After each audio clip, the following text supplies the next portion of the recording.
Alrighty, people. I think that what we want to do is get this thing done, don't we? Let's do that.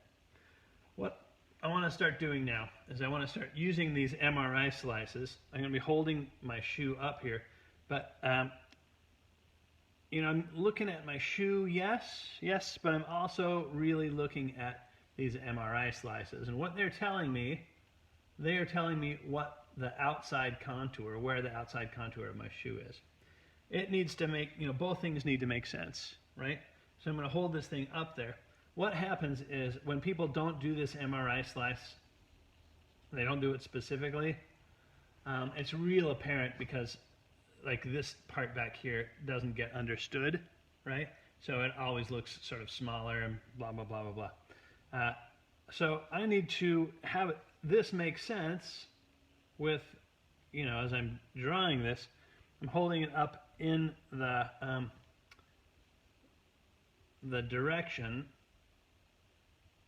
but I'm looking at what this does, and I'm looking at what this does, and this, outside contour up here is going to kind of do something really similar. I'm also looking at what it does down here on my actual shoe, trying to get all three things to make sense. So this outside contour is going to kiss these MRI slices. All right. Now I want it to look like my shoe. Very much want that. I want that for me. I want that for you. And it ought to, if I've been real careful. The thing is, though, if I've done anything with the proportions, maybe it's a little too short, maybe it's a little too long, maybe it's a little wide this way or narrow, the shoe can look a little bit different than the one that I'm holding in my hand. What I would say about that is it is way, way, way more important for it to be internally consistent with the perspective than it is to look exactly like the thing that I'm holding, right? The perspective is more important. What? Allow me to stop and say something here. It may appear that I am teaching you how to draw shoes, okay? Yeah, I'm doing that. How to draw shoes in perspective. But what I'm really trying to show you is how to draw a head in perspective, or how to draw anything in perspective. A car, I don't know, a dog. Dog, sure. Anything, right? That all obeys the laws of perspective. If you take a look at my head, for instance, left, right, eyebrow, eyebrow, nose, we already did that, yes indeed, but point over here, point over here, point over here, point over here. So when you get in there and you're in a life drawing session, and you're drawing people, you got a model up there on the stand.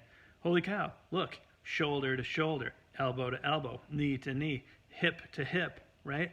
You'll be learning all that stuff, and you'll be learning to look for it. And guess what, my friends? Guess what? Hip to hip, arm to arm. Looking for a point on this side, looking for the point over there, and making sure that it makes sense. Elbow, elbow to elbow, eyebrow to eyebrow. Yes, that is what I'm trying to teach you, okay? That's what I'm teaching you. And this is going to be something that's really helpful. It will come back when you're in that situation, okay? All right, so holding this thing, this is starting to give me the sense of what that's doing. Now let's just say that I was drawing a head, and it's really important for that head to look exactly like the person. Well, okay, sometimes if you get the proportions wrong, it won't look exactly like that person. It'll look like that person's cousin, or their brother, or sister, right? Or it'll look kind of like that person. The thing is it will look like a person in perspective. That's important. And if you want to have it look exactly like that person, well, that's a whole other scene, right? That you have to be really good at a lot of things.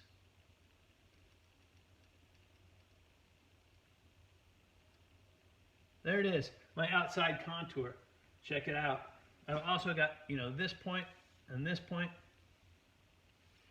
I might have to make some adjustments or whatever, but I'm looking at that stitching. This is going to do something really similar to that as it makes its way down here. It's widest up here at the top. It's coming down to join the rest of it.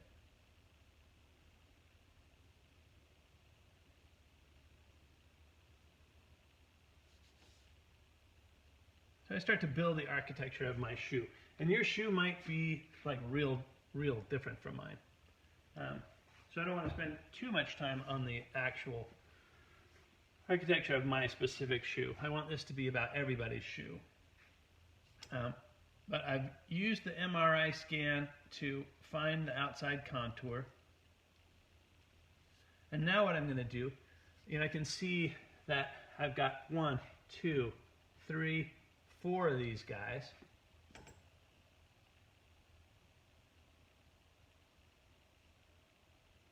That are doing what I want them to do. And they're consistent with each other.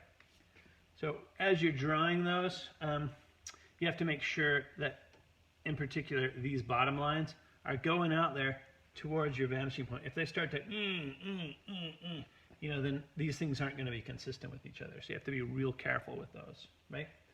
That was all in the last step, but that's what I got to say about that. Now what I need to do is I need to come in here and start erasing that back stuff. I'm not going to see that stuff. And it has done its job for me. So I'm going to erase it. Do I erase it all the way to 0? That's probably not possible to erase it so that I can't see it at all. But having a ghost image in there might be just the thing to do. I'm not going to sit here and make you watch me erase all of the lines that I can't see. I'll do that off camera, and we'll come back and take a look and see what this thing looks like in a minute. Okay?